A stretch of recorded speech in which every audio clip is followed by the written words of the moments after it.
सभी को नमस्कार। आज का हमारा टॉपिक है गुप्त साम्राज्य के पतन के प्रमुख कारण। सबसे पहला इसमें है अयोग्य तथा निर्बल उत्तराधिकारी। जैसा कि आप सब जानते हैं कि गुप्त साम्राज्य को प्राचीन काल में भारत का स्वर्ण युग के नाम से जाना जाता है। क्यों जाना जाता है प्राचीन काल में स्वर्ण युग के नाम से?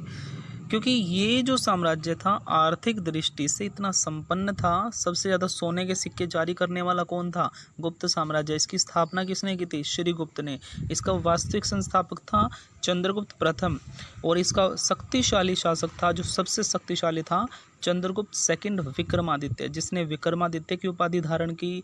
शकों का दमन करने के कारण उसको शकारी की उपाधि के नाम से भी जाना जाता है। चंद्रगुप्त विक्रमादित्य सेकंड शकारी भी कहा जाता है इसको। तो उसके बाद कोई भी शासक जो था इतना शक्तिशाली नहीं हुआ जितना चंद्रगुप्त सेकंड था।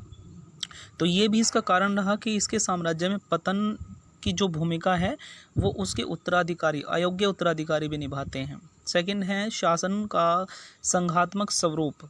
तीसरा है प्रांतीय शासकों के विशेषाधिकार। जो प्रांतों में डिवाइड किया हुआ था गुप्तों ने अपना साम्राज्य, तो उसके जो प्रांतपति होते थे उनके कुछ विशेषाधिकार होते थे और वो इसका नाजायज फ़ायदा उठाते थे। उसके बाद है बाहरी आक्रमण।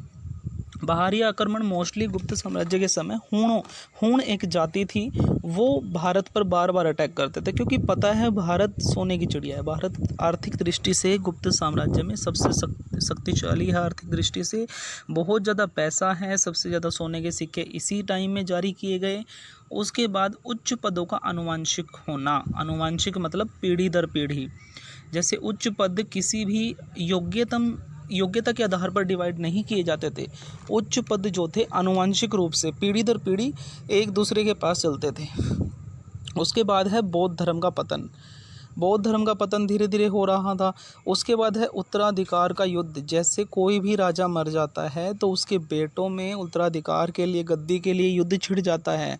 हमने बहुत सारी डायनेस्टी देखी हैं। हर डायनेस्टी में ऐसे ही होता है कि जैसे भी कोई शक्तिशाली राजा मरता है या कोई भी राजा मरता है तो उसकी गद्दी को प्राप्त करने के लिए उसके बेटों में उत्तराधिकार की लड़ाई छिड़ जाती है। आपस में एक भाई दूसरे को मारता है, दूसरा तीसरे को मारता है। इस प्रकार से इस कारण ने भी, उत्तराधिकार की लड़ाई ने भी गुप्त साम्राज्य के पतन में अहम भूमिका अदा की है। उसके बाद है स्थानीय प्रांतीय राजाओं की स्वतंत्रता। उसके बाद है सामंतवाद का विकास। केंद्रीय शक्ति की दुर्बलता। जो सेंटर की जो शक्ति थी, राजा जो था उस समय काफ़ी कमज़ोर हो चुके थे, कोई भी शासक योग्य नहीं था। तो इसी का फ़ायदा दूसरे छोटे छोटे राजाओं ने उठाया और वो अपनी स्वतंत्रता की घोषणा कर देते थे। इस प्रकार से जो सेंटर था वो काफ़ी कमज़ोर हो चुका था। उसके बाद है साम्राज्य की विशालता। कोई भी शक्तिशाली राजा आने वाले समय में नहीं हुआ और इतने बड़े साम्राज्य को संभालने में ये जो निर्बल तथा अयोग्य उत्तराधिकारी थे ये सक्षम नहीं थे। इस प्रकार से साम्राज्य का बड़ा होना या विशाल होना भी क्या लिखना, गुप्त साम्राज्य के पतन के लिए घातक साबित हुआ, एक पतन का कारण बना। उसके बाद है एकता तथा स्थायित्व का अभाव। धीरे धीरे क्या था, पहले तो जब शक्तिशाली शासक था तब एकता और स्थायित्व यानी कि जो परमानेंट सेटलमेंट है वो बहुत अच्छे से था। लेकिन धीरे धीरे क्या हो गया, एकता का अभाव हो गया, स्थायित्व का अभाव हो गया। धीरे धीरे इतना बड़ा साम्राज्य जो था टुकड़ों में बंटने लगा। तो ये भी एक कारण रहा इसका। इसके आगे है सैन्य तथा प्रशासनिक स्थिरता। उसके बाद है राष्ट्रीय भावना का अभाव। किसी भी जनता में राष्ट्रीयता की जो भावना है उसका उदय नहीं हुआ था। एक दूसरे के साथ लोग लड़ते थे, एक जाति के लोगों से घृणा करते थे दूसरी जाति के लोग। तो इसी प्रकार से ये जो राष्ट्रवादी भावना है कि हम एक राष्ट्र से संबंधित हैं, ऐसी भावना का विकास नहीं हुआ था। उसके बाद है पारस्परिक संघर्ष।